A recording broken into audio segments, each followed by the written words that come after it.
How's it guys, this is Dayvy FPL and welcome back to another Fantasy Premier League video here on my channel. Now I just want to start off with a little bit of a reminder of the previous video that I uploaded. It was called My FPL Team for Game Week 2. It was a video centered around my own team and my own transfer thoughts. So I thought I would create this video for you guys. We're going to be going over the top 5 best players for potential transfers or for even just to keep your eye on, and we're going to be going over my best captaincy options for the upcoming game week. So I thought I would make this video to give you a more overall kind of review of game week 1 and some talking points going into the second game week of the FPL season. So sit back, relax, and let's get into the video. So some general points to go over, as this is kind of a new series on the channel. We're going to be going over the top 5 performers of the previous game week, and obviously these top performers kind of fulfill those spots of transfer potential players. We're going to be going over which players did particularly well in game week 1 and players that we are potentially going to be bringing into our FPL squads. These might not be my choices for players to bring in, but they may very well be for your squads, as every FPL squad is different. We're going to be going over their stats for the previous game week and why they are potentially good options to transfer in, and then finally we're going to be going over the best captaincy options for the upcoming game week, where I'm going to list my preferable captain, basically who I think is going to be the best captain for the upcoming game week. Whether that is true or not is going to be up to be seen, but I will be communicating who I think will probably be getting the most points. So I just wanted to kind of give you a little bit of a guideline to go over before we get into the video, just to kind of give you a little bit of an explanation. So firstly, I want to be going over something that I covered in my top tips for FPL, and that is the word patience. So I've seen a lot of people kind of losing a little bit of patience with their FPL squads, and I just wanted to give you a little bit of a reminder that it is only the first game week. I've seen people wanting to transfer the likes of Andy Robertson out, which I think is absolutely insane. Barring anything that happens tonight in the Super Cup game, Chelsea are playing Liverpool for the trophy, so there could be some injuries tonight. I'm touching wood that they won't be, and we'll be leading into the game week with a full strength Chelsea and Liverpool lineup. But I've been seeing people wanting to transfer out the likes of Andy Robertson simply because he was one of the lowest performing Liverpool defenders. I think that we just got to have a little bit of patience with these types of players, as throughout the season they will repay us for our faith in them. So before you make transfers, don't be too hasty and let's just calm down a little bit. I know we're in the FPL season and everyone's quite excited, but just remain calm, and with a little bit of patience, I'm sure a lot of our players are going to be coming right. That being said, if you want to make a transfer for your squad, I'm by no means saying that you shouldn't, but I just want to give you a little bit of awareness to the fact that we are only one game week in. So going into the top 5 kind of players that performed well, personally, I watched a lot of football this previous weekend, as it was the start of the season. So the first player I'm going to be covering is WAN-BISSAKA. Coming in at 5.5 million, he really impressed me in their game against Chelsea, and to be fair, the whole of the Manchester United squad kind of impressed me. So I'm listing WAN-BISSAKA at 5.5 million because the starting defense for Manchester United all came in at 5.5. So you spoiled for choice there kind of, but I would opt for maybe WAN-BISSAKA, as he offers a little bit more of an attacking threat, maybe to the likes of Lindelof, Maguire or Luke Shaw. He played the full 90 minutes and he managed to get the clean sheet as well as 1 attempted assist. I wanted to say that I've kind of described him as a little bit more of an attacking defender, but in that game he was very defensive, which is something that I'm carefully monitoring. So if I want to bring him in my team, I kind of want to see a little bit more of the attacking side of WAN-BISSAKA, even though the defensive side is absolutely incredible.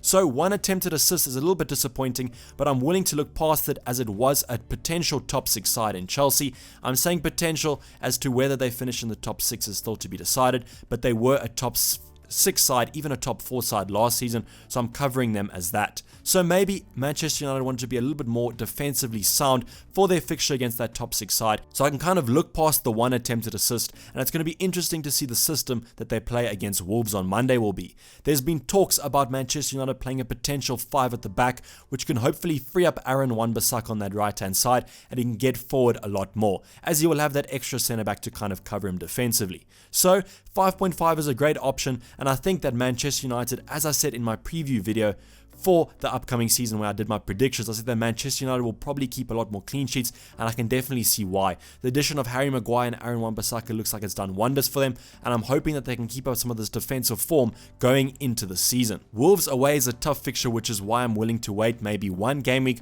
before I make some decisions, but at 5.5 he looks a great option, especially if the likes of Zinchenko at Man City loses his spot. An easy like-for-like switch there and could lead to better profitable FPL points. Going on to our second player for the video, TEEMU PUKKI. 6.5 million for the Norwich striker, and they did play Liverpool. One of the two top sides in the Premier League, them and Man City, are probably the most defensive sides in my opinion. And so when TEEMU PUKKI came out with a goal against Liverpool away from home, I was absolutely astounded. The one thing, I was not only impressed with TEEMU PUKKI, but I was impressed with Norwich as a whole. Their manager came out at the start of the season and said they're going to play the same brand of football as they did in the Championship. For those of you who don't know, that means absolutely attack heavy, and they certainly looked the part. Defensively, they looked quite shoddy, but I'm willing to look past it and think of just their attack. I know that they did have some defensive injuries there, so maybe when those players come back, they could be a little bit defensively solid, but I'm not looking at the Norwich defenders, I'm looking at the Norwich attackers. And TEEMU PUKKI coming in at 6.5, as I said, played a total of 82 minutes, managing 3 shots and 1 on target, which led to the goal. He also had 2 attempted assists, which speaks for the versatility of him as a player and could lead to some potential assists for other players in that Norwich squad. I like him overall as he not only offers that attacking threat, but also that assisting threat, and as a striker that is potentially vital. He looks a set starter in that Norwich lineup, and I'm sure he's going to be playing tons of minutes. The Norwich fixtures aren't the best in the world, but they do have some nice fixtures in between that Chelsea, Man City and Man United game. So one I'm keeping my eye on, and at 6.5 million looks an easy switch for a player like Josh King or even Diogo Jota if you don't like Wolves' fixtures. So definitely one that I'm keeping my eye on, and you could be someone that we look to when the fixtures kind of loosen up a little bit. So third on the list is John McGinn. I hope that I'm pronouncing that right, as I'm sure there's a lot of native supporters of him that are going to be quite angry. But coming in at 5.5, no one is going to be angry about that price. He's an extreme budget option in my opinion at 5.5, and an easy downgrade from a lot of our midfield options. The likes of Leicester midfielders and even players like Lucas Moura, you could downgrade to John McGinn, and then that could offer you a little bit of a budget enabler to upgrade other departments. But Aston Villa played a very good first half against Spurs. They kind of dropped off a little bit after the goal, but that could be expected from a newly promoted side. But Aston Villa look very good and look right back in that Premier League swing of things. He played 90 minutes, managed 1 goal, 1 attempted assist, 2 shots and 1 being on target. I know those stats aren't the best in the world, but I am thinking of Spurs as a top 4 side, so we can kind of forgive him for those low numbers. But managing to score against Spurs, he was very calm on taking his goal, and that is something that I'm looking for. He is playing that center midfield spot, but looks to be getting forward a lot in that Aston Villa lineup. And the thing about Aston Villa is they have some great fixtures. They start off with 2 home fixtures against Bournemouth and Everton, and then kind of proceed on to play the likes of Burnley, Norwich and Brighton. In between, Arsenal and Man City away. You probably can bench him for that Man City fixture as at 5.5 is a great budget option, and definitely someone that I'm keeping my eye on with the likes of Aubameyang and Kane hitting form again. I could downgrade someone like De Bruyne to John McGinn, and then I could use that money to upgrade my other departments, as I said. So someone I'm definitely keeping my eye on, but having owned Nathan Ake for game week 1 and 2, I'm probably not hoping that Aston Villa scored too many goals as I'm holding the Bournemouth defense. So after that, I can potentially look at other options, but he's definitely in my mind, and even if he has a couple of price rises, I probably can still afford him. So John McGinn from Aston Villa looking as the budget option for us this season.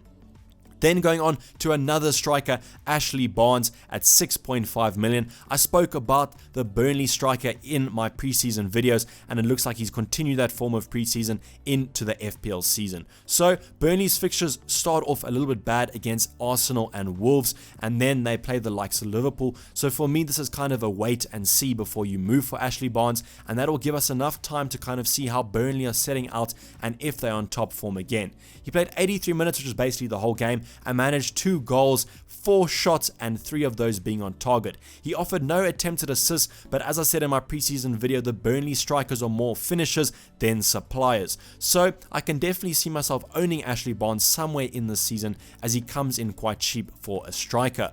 but Burnley's attacking form has to kind of show that they are going to be attacking most sides and not kind of drop off against the bigger sides, as then it kind of sways me away from them a little bit. But as I said, I'm going to be waiting and seeing for that Brighton, Norwich, Aston Villa fixtures, as those are 3 great fixtures to have, and hopefully Ashley Barnes can continue this form against the likes of Arsenal, Wolves and Liverpool.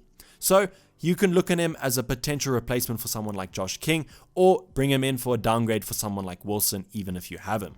But Ashley Barnes looks to be in great form, and if you can continue these shots on target, I think a great option for our FPL seasons. Coming into the last option, and probably the one that you want to be speaking about the most, is Anthony Martial. He comes in at 7.6 million. I know he had a price rise last night, so I apologize if you missed that, but I think that it's more of a little bit of a wait and see as well, as they do play Wolves away on Monday night. I'm thinking that that's going to be a tough fixture for them, but if Man United can get something out of that game, and even Anthony Martial can get a goal and assist, he's going to be hot on the radar of most FPL managers. He played the full game against Chelsea, managing 1 goal, 1 attempted assist, 4 shots and 2 on target. It was the comments after the game by the Man United manager that kind of interested me. He said that Martial should be playing that number 9 spot, and he's definitely going to be playing him there for the upcoming season. So that means that Anthony Martial is playing out of position, as he is listed as a midfielder in FPL, but playing as a striker in real life. So someone that I'm definitely on my radar, but I just don't know where I'm going to fit him in, as I do have Kevin De Bruyne. Could be an easy downgrade, but I'm just liking the thought of Kevin De Bruyne for the next couple fixtures, but I can easily swap Anthony Martial in for him if Kevin De Bruyne kind of drops form a little bit.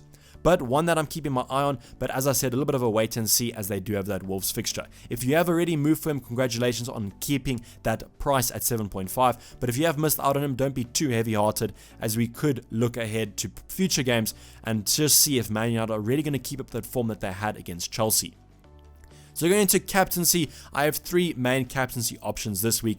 I have Mo Salah against Southampton away, Aubameyang versus Burnley at home, and Sterling against Spurs at home as well. So if I had to rank these 3 captaincy options in ascending order, I would have Sterling at the bottom, Salah in the middle, and Aubameyang at the top. That's right, Aubameyang is my preferred captaincy option for this week, and I think if you own him, you have to take a punt on the Gabonese striker. So the reason I'm saying that is, as I said, the Super Cup is happening tonight, and I'm just worried about maybe Mo Salah's minutes not being kind of monitored, and I'm sure that Klopp will rotate him or sub him early in the Southampton game if Liverpool are comfortable. The Southampton game is also away, and I think Southampton look quite dreadful in Game Week 1 defensively, but as an away fixture, I'm sure they're going to be kind of wanting to bounce back and hopefully try and get a result out of Liverpool. I don't think they will, and I think Mo Salah will have a good game, but I'm just a little bit worried about his minutes having played in the Super Cup.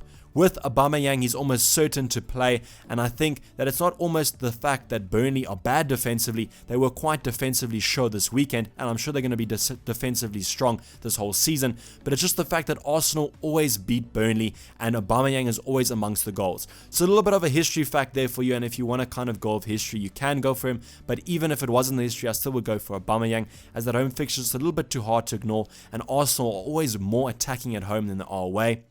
With Raheem Sterling, I think that Aguero could have been in the mix here, but I'm just worried about his minutes with Jesus having started the previous fixture.